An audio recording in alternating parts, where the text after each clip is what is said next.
Welcome back. Yes, I'm here. I'm back. Yeah, please continue the explanation that you have stopped.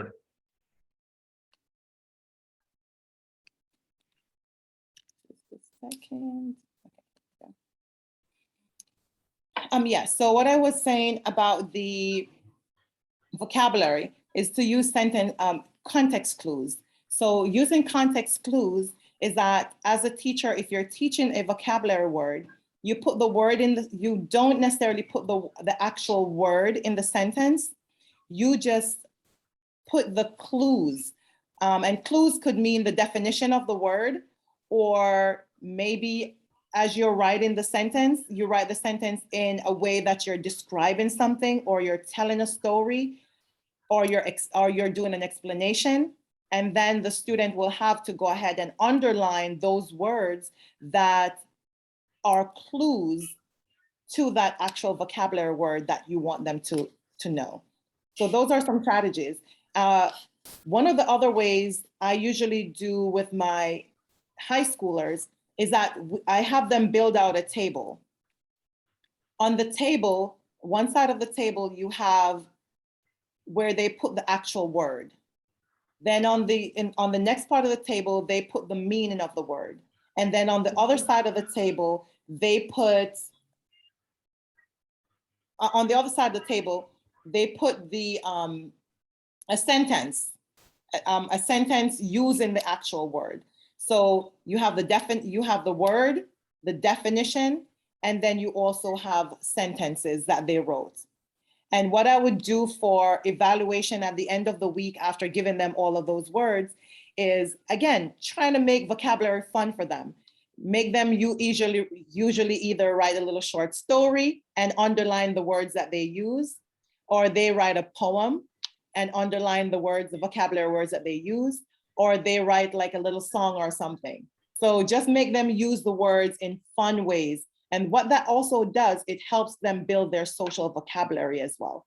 And it doesn't give them so much anxiety because it allows them to also use those words with their peers, knowing that even though some of those words are higher level academic words, they can still use them with their peers comfortably because they know how to use them socially through practice using them in songs and poems and so on. Thank you. Thank you, ma'am. Hari Krishna garu, one more question. Yeah. Yeah, please. Drawing. Hello, ma'am. Yes, go ahead. Would you share some of the for example, some example for us for vocabulary learning, what Yes. you have developed some curriculum, and then how to and that means how to introduce a vocabulary. Would you share some lesson or anything? Yes. So how to develop vocabulary develop vocabulary lessons for students. Just way, correct. Go ahead. Yeah. Yes. Yeah. Okay. So one way to develop vocabulary lessons for students is to start out with tier 1 words. So tier 1 words are just regular words that they use in their social vocabulary. And then you want to continue to use in tier 2 words, tier 3 words, tier 4 words. As you keep going up, they get closer to more content type vocabulary. So the lower level tiers are usually social type vocabulary words. And then the higher tiers are usually academic. So I say start out with just words that they use in their daily lives. Sometimes they do use those words, but they actually don't use them in the correct way. So teaching them how to use those words in correct ways, and also teaching them as you go up to tier 2 and tier 3, the multiple meanings of those words, because some of those words have multiple meanings and they're not aware that some of those words have multiple meanings, or they confuse the words and their meanings in when they are speaking or when they are writing, because they're not sure in which context to use those words. And as we continue up to tier 3 and 4, we're thinking about more academic type words, content words, where you're thinking about maybe if you're teaching irony or theme or you're teaching symbolism, you know, those words, what do those words mean and how do they apply to what they're doing? So starting out with just, again, lower level words and then move up to the tiers. And also you can definitely find information online for how to teach students with vocabulary through different tiers. Okay, thank you. Lohita, Thank you very much, ma'am. Lohita, over to you. Okay. Hello there. My name is Lohita Girja. I am studying 8th grade. I live in Battiprolu. I am 13 years old. I wish to grow up and become an English teacher. I am profusely elated to take an opportunity to interact with you. May I ask you a question, ma'am? Yes, go ahead. What special care should we take to improve our pronunciation skills? To work on pronunciation skills? Yes, ma'am. That's I don't think I've ever had that question before. So that's a great one. But I think to work on pronunciation, I spoke earlier about watching television, right? So when you're watching television and the television is saying certain words, think about listening. So listening is a skill, right? And so you have to learn how to listen. And as you are listening, try to say the words out to yourself. Reading, and this is also a part of developing that proficiency and vocabulary as well. When you're reading, read out aloud. Don't sit and read quietly and point at the words. And you're reading quietly, but when you're reading, read out aloud. Say the words out to yourself. And this is also another strategy for teachers. I also, when my students are reading, doing my 10 to 20 minutes of reading in my class every morning, what I do is while some students are reading independently, I pull each student and they'll have to read out aloud to me. And that helps with pronunciation. And that helps me to help them with pronunciation, because when they say a word incorrectly, I can help them re-say that word. Also, Google also has pronunciation app as well. So you can type the word into the pronunciation app and then click on speak and it will say the word and then you say the word after it. So those are different ways that you can work on pronunciation. So one, you watch television and whenever they say the words, you can say the words with the television. Two, you can read aloud and pronounce the word. Three, you can ask your teacher or even your parent or a sibling to help you. You read to them and they say the words back to you correctly. And another way is to also make sure that you are reading out aloud to yourself. Okay, thank you. Deepti, over to you. Sir. Hi, ma'am. Hi. I am happy to introduce myself. I am Deepti. I am 13 years old. I am a 7th grader at ZPHS Ailavaram. My strength is my attitude and I like to take the challenges. My long-term goal is to become a software engineer. It's extremely lucky enough to be part of this great session. It's my pleasure to pose you a question, ma'am. Go ahead. Yes. When it comes to the syllabus English subject, what topic you recommend it to be included in order to involve students actively? So yeah. to engage students actively in English. That's a good one. Find out what students like to read. Find out what students want to know and learn about. That's a great way to just starting to think about how to make students become active. So there's what we call and this is mostly for teachers. There's what we call student-centered classroom and what we call teacher-directed learning, right? So teachers should move more towards student-centered classroom. Because if we actually stay in front of the classroom and teach all day long, students don't get an opportunity to be involved. They don't get an opportunity to share. We don't know how much they know, and they don't get a chance to interact with each other and learn from each other. And that means that everything that they're learning is from the teacher. And we all know that kids cannot learn everything from the teacher. And some of our peers are our best teachers. Even as adults, some of our peers are our best teachers, right? So give students an opportunity to share.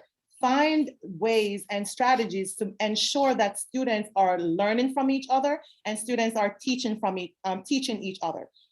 So here's one thing I usually do. When we read our text or when we read a story, for example, if we're focusing on symbols, so we read a story and we're focusing on symbols, I divide my class in 4 groups. And I say, you know what? Say we're reading The Great Gatsby, and we're focusing on symbols. This group, you have the green light. The next group, you have money. This group, you have colors. And so then we'll have what we call reciprocal teaching. So I'll give them their 20 minutes. They develop their PowerPoint or they develop their lessons and their activities. And then each group gets to teach the class what they know for 10 minutes. Then they sit, we're taking notes as they're teaching the class. And then group 2 comes up and they're talking about colors. And everyone in the class is taking notes. And then group 3 comes up and they're talking about the green lights and everyone's taking notes. And so all students get an opportunity to interact, to participate, to show us what they know, and also to teach each other. Yeah, thank you. Those are great ways of making sure that all students are engaged in the learning process. Thank you. Sai Nagasri. Yes, sir. Hello, ma'am. I want to ask another question to you. How do you feel when you are receiving a Global Teacher Award? How do I feel receiving the Global Teacher Award? It's an honor. It's really an honor because I get to represent teachers everywhere, not just teachers here in the US, but I get to represent your teachers as well and show the great things that we're all doing and let you students know that all teachers are working so hard to make sure that you're successful. So it's not just me. I'm not the only one working hard to make sure my students are successful. Your teachers are working hard, teachers in your community, teachers in your country, teachers all across the globe, because all students have to be educated, right? Because you guys are the leaders for the next generation. And so we have to make sure that we do everything to make sure you have a great education and that you become very successful in everything that you do. So it is an honor for me to represent teachers across the board. And it's an honor to even have this opportunity to share with you guys. So thank you so much for inviting me. And thank you so much also for everyone that has been congratulating me. Thank you so much. It's an honor to be here with you guys today. Thank you. Thank you for your cool words. Pavitra, do you have any question? Yes, sir. Hello, ma'am. My name is Pavitra. I am from Kanagala. I am 13 years old girl. I am studying class 7 at ZPHS Ailavaram. I have strong interest in English language. I consider it a great opportunity to be part of this session. May I ask you a question, ma'am? Yes, go ahead. I am a poor girl belonging to unprivileged community. Can I realize my dream of studying in the USA? Can you realize your dream of studying in the United States? Yeah. Of course. Ma'am. Everyone who has a dream can realize their dream if they put into their dream their fullest potential. So whatever you want to accomplish, you have to make sure that you know that it's going to be hard work and you can accomplish anything that you put your mind to. And you have to first believe in yourself and then make others around you believe in you. And don't be afraid to ask questions. Don't be afraid to ask for resources. If this is something that you want to do, you have to make sure that you tell your parents, tell your teachers, tell everyone around you that have the resources so that they can start preparing you now, because preparation for college, especially in the United States, begins now. So just know that you have a lot of hard work ahead of you, and you can realize your potential if you're willing to work hard. And some of the things that you will have to do as you go to high school is work on your language proficiency, which means that you have to make sure that you're reading a lot and speaking a lot and doing well in school as well, and making sure that your grade point average, which is your grades, your A's, your B's, make sure that you're getting a lot of A's and even B's, right? Making sure that you continue to challenge yourself and to do your best in all of your classes. Another thing, when you get to high school, you're going to need to do is you're going to need to take challenging classes. Talk to your teachers and your guidance counselors about the classes that you will need to get into universities here in the United States. One of the other things you're going to have to do is take the SATs. I'm not sure how the SATs are done in your country, but those are some things that you can start researching for yourself at this point, so that when you get to high school, you're a little bit more prepared, and that when it's time to go off to college, you're not running around thinking about the things that you have not done, but then you have done your research.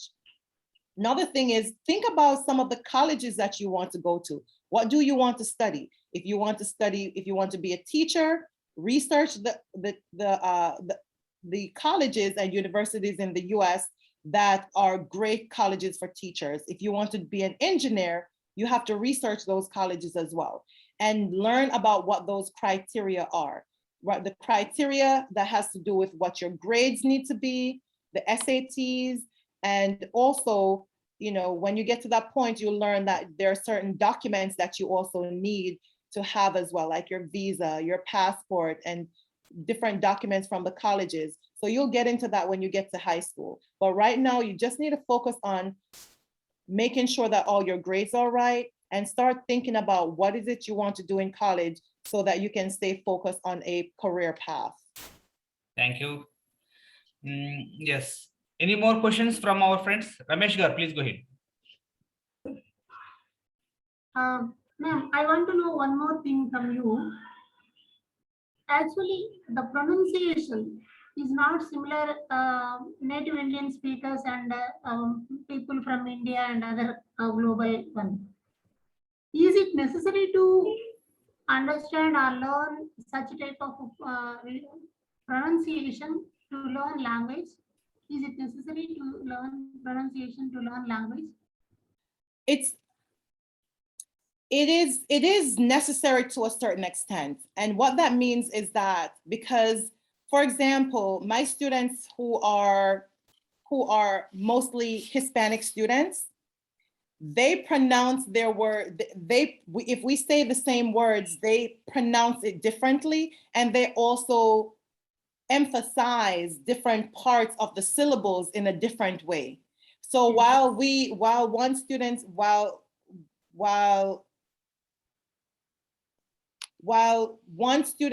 in America, we may emphasize the beginning part of the word, they may emphasize the end of part of the word.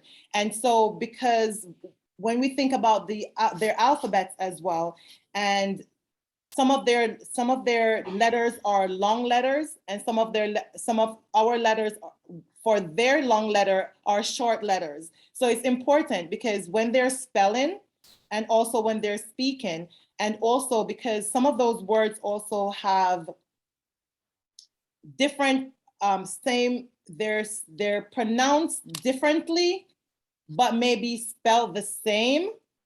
For example, like desert and dessert, right?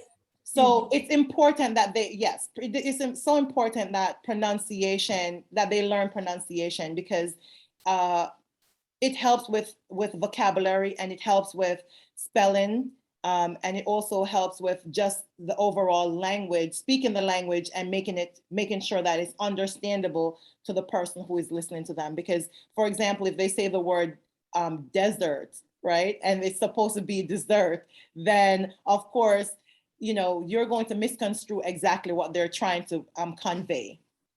Okay. And one more point I want to clarify, ma'am.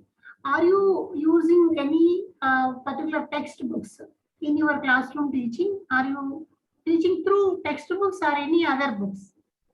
No, Is so there I any teach, prescribed books? Is there any prescribed textbooks for your classroom teaching? so I teach 12th graders. So I don't use textbooks. We use, and because I teach English, we don't use textbooks. We use novels. So my students Okay. learn what they're learning through novels. And honestly, the 21st century classroom is moving away from textbooks. Yes. We're really moving away from textbooks. We're trying to find things more that students are interested in learning. And making, again, that goes back to the cultural relevancy piece. And not only that, because textbooks are so hard to keep up with, and because the world is changing so much.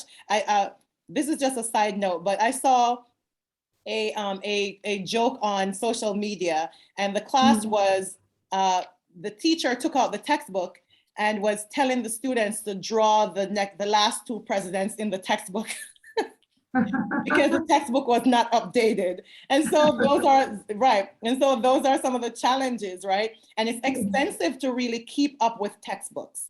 And a lot of times when schools do also have textbooks, they don't really consume those textbooks over time. And a lot of the things in those textbooks, students don't have gone on to the next grade and haven't even covered. So it's how to design a curriculum is designing your curriculum in mind with what the skills that your students need to learn, and then find resources outside to bring into the classroom for them to learn those skills. It's more important that students learn those skills. It's not about learning it from a textbook. What are the resources that can allow my students to learn this skill? And that's what we need to focus on, not textbooks. And there's so many resources that can teach students symbolism. A field trip can teach students symbolism, not a textbook, right? Making them bring in artifacts from their home, to ask them, bring your teddy bear in, bring something that you had from your childhood, bring that into class. And then you teach symbolism through that. What does this symbolize? What does this mean to you? Without even telling them the word symbolism, say, what does this mean to you? Why do you love this? What special place does this hold in your heart? Or how special is this to your family? What does it mean to your, and then you bring the word. Do you know that that's a symbol? Because symbol means something that represents something else that has meaning, that you add meaning to, right? So it's about how we teach them. It's not about, students have to learn in textbooks. That's such an archaic mentality, because classrooms are so is transforming over time. We have to find new ways, especially for our new students that are so exposed to technology. We have to find new ways of educating them so we can also keep them engaged. Good. And one more point I want to make clarification from you, ma'am. Is there a belief that children at the age of 6 years, some 5 years, are capable to learn any language? Is it really happens? 7th grade, 8th grade students, can they learn language easily? At 6 years, is 6 years old or 6th grade? 6 years old. 6 years old, yes. 6 years old. It is easier. It is a whole lot much easier for younger children to actually learn a new language. I know that for myself, again, like I said, my students are mostly Hispanic. And so some of them are second generation immigrants. And so they were born here in the US, and they actually are bilingual. And one of the reasons is that they not only were able to learn the Spanish in their household, but as they're learning Spanish in their household, when they're coming to school, they're learning that English. And so it is, and honestly, my sister has a son right now who is in 2nd grade. So he's about 6 going 7, and he's learning another language as well. And he's learning Spanish. And I actually learned Spanish in college. And I think he has more Spanish than I do. Really, really. Yeah, it's very and it's they always advise that if you're going to teach us a child another language, expose them to that language very early. Yeah. Okay. Nandini, are you there? Yes, sir. Yeah. Would you like to ask the question? Yes, sir. Yeah. Try to introduce yourself first. Okay, sir. Hello, madam. How are you doing? I'm fine, thank you. This is Nandini studying class 7. I feel proud to be part of this session. Congratulations to you on your incredible achievement. Would you allow me to ask a question? Yes, please go ahead. What would you recommend to those who want to become an English teacher? What do I recommend for those who want to be an English teacher? Study really hard. Study really hard. If English is not your first language, it requires that you're going to go above and beyond, and you have to study harder than those students around you if you're going to teach English. Yeah. One of the things we just talked about is having being bilingual. And I think being bilingual really helps when you're teaching English, especially to students who do not have a lot of English and do not speak it really well. So you can also go back and forth with the things that they don't understand. You can say to them in their language, and then translate that down into the English that you're going to teach them. It's not very hard to be a teacher, but there are a lot of challenges that you would have to overcome along the way. But just know that whatever you put your mind to, you can become. And just know that if you are wanting to be an English teacher, that your impact is going to be you're going to have such great influence on people around you. All teachers have great influence, but especially if you're teaching students that speak English, which is a language that cuts across barriers, cuts across different countries across the globe. You know, that's one of those languages that most countries speak as their second language, or that a lot of people desire to learn to be able to communicate with people across the globe. So you have a great responsibility, ma'am. And thank you for wanting to be an English teacher, because we do need more English teachers out there. But it requires a lot of work. So you're going to have to read a lot of books, and you're going to have to study really hard. Okay? Yeah. So Kashia, his one more English teacher is going to would be English teacher interact with you. Nagalakshmi, are you there? Nagalakshmi. Sir. Yeah. Would you like to interact with ma'am?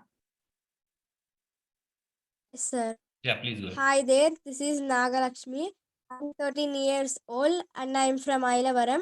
I am a class 8 student at ZPHS Ailavaram. I like to take up challenges. My short term goal is to improve my English language skills, and my long term goal is to become an English teacher. I am honored to speak with you. Congratulations to you on your incredible achievement. Would Thank like to ask you a question, ma'am. Yes, go ahead, please. Suggest some ways to improve my communicative skills. How do you improve your communication skills? Yes, ma'am. So to improve your communication skills, so communication can be written and oral. So to improve, let's talk about your oral communication skills. To improve your oral communication skills, especially in English, you have to speak with a lot of people who speak English. So find friends who have greater English language proficiency levels, who are able to speak the language a lot better. Find those people and talk with them a lot. Talk with them on the phone, talk with them in person. Also, if you're a shy person, you're going to have to start breaking out of your shell and start learning how to start up conversations with other people. Start conversation with adults.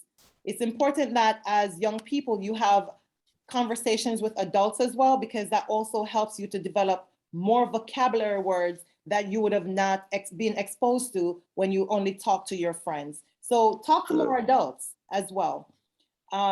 So that's for your oral proficiency, your oral communication. For your written communication, I'd say start by writing letters.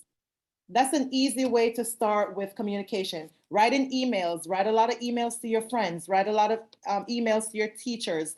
Start using that to communicate. And one way to get comfortable with that is start writing your own little diary, right? Write letters to yourself, dear diary, and you tell your diary what you have done all day, right? So start writing letters to yourself. That will help you with with written communication. And then now start practicing on writing letters. So I'm not sure what holidays you have coming up, but if you have holidays coming up, practice writing a letter to all of your friends, all of your family members, and so on. So that's just an easy way to start practicing. And then as you get into high school, start practicing how you're going to write letters to universities and colleges and our jobs.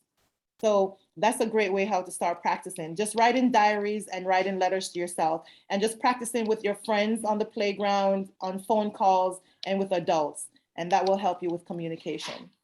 Okay, thank you. Keshia, we have reached to the last question. In fact, the time is also ticking. Yes. So Baktishri, are you there?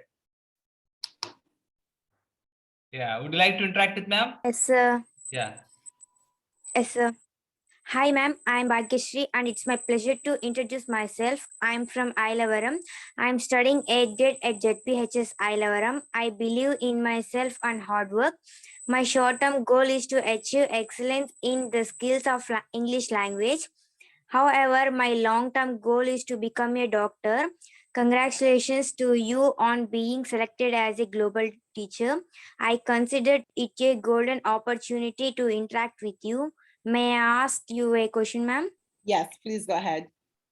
What kind of hardships you had to face when you immigrated to the USA?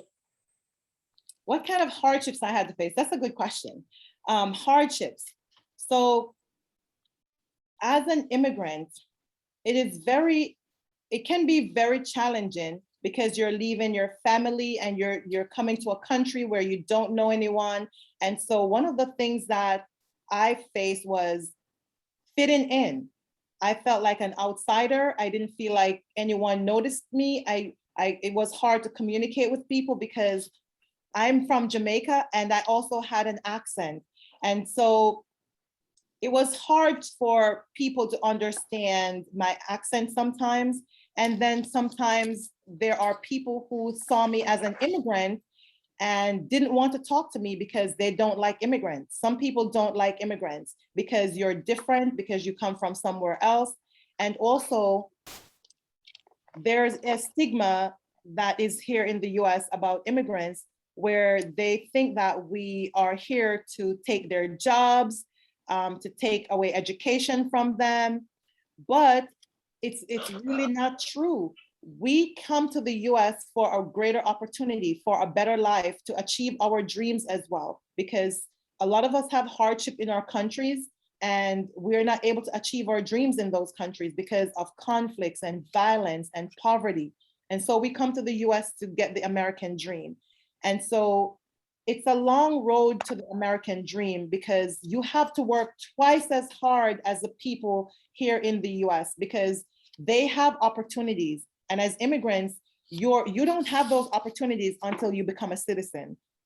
So sometimes, you have to, for myself, I had to try to learn how to make friends. I had to try to learn how to make sure I make better grades. I had to make sure that I make really good grades to keep my scholarship, because if I lost my scholarship from college, then I wouldn't be able to pay for college and I would have to go back home. So it was really tough to keep up my scholarship, make sure I do well in my classroom, make sure I made friends, make sure I made contacts and connections so that when I got out of school, I was able to get a job. So it was really tough, but through perseverance and knowing your goals and staying true to your goals and knowing your potential and being confident will definitely help you get through the hard times. Yeah. So truly speaking, Kashia, you are truly inspirational to all the teachers across the globe. I think you deserve to get this great position. So we are really thankful to you for your time and your presence of mind and the way you explain to each and every question at length. And we are so thankful to you for your time. And my special thanks to Ramesh Garu and all the teachers for their time. And so it has been a wonderful session. In fact, Hari, I want to say one yeah. word about Keshia. yeah, please. Ma'am, you are not only a teacher, you are a motivational speaker, you are a personality development speaker and a counselor. Your session is very interesting. Our students are Thank also you. motivated. And I would like to congratulate you as a global teacher. This Thank is you. very great thing. We are very surprised. We are admiring you, ma'am. Thank you so much. I appreciate it. I appreciate you guys so much. Yeah. So again, I think if there is any possibility in the future, I would like to organize one more session. And so I request you to, I request you to accept my request next time. So Yes. yeah, it has been incredible session so far. So thank you so much again, and see you soon. Thank you so much for having me. And I have some resources Bye, that Bye, ma'am. I'll share the resources with you so you can share with your teachers and students. Yeah, thank you so much. Once Bye, guys. again, You guys are so pretty. You guys are so lovely. Thank you so much for having me. Bye, ma'am. Congratulations, ma'am. Bye, ma'am. Thank you, ma'am. Thank you, ma'am.